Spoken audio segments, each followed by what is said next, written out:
So here I have the Diveotree toilet brush cleaning brush right here. So the company sent this out to me to make a video, so thank you to them for that. So this really nice, elegant looking toilet brush here. There's the logo down there. Has this like a nice wood kind of looking handle right here. And it's pretty cool because it looks like that, so it looks nice. You have it in the corner, looks real nice, and then you can open it. It automatically opens the door like that. You have this really nice curved brush head right there, which is really cool because you can reach under the toilet rim and into the bowl really nicely.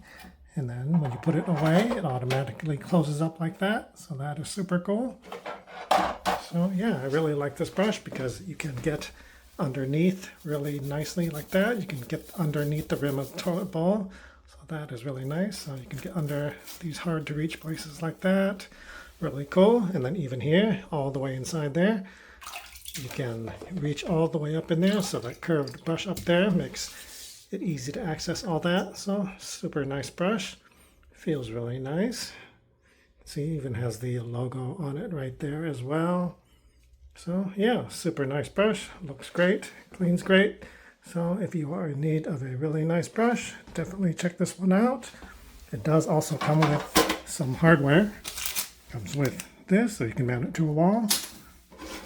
Also comes with this, so you can stick it to a wall as well. So yeah, highly recommended. Pick one up.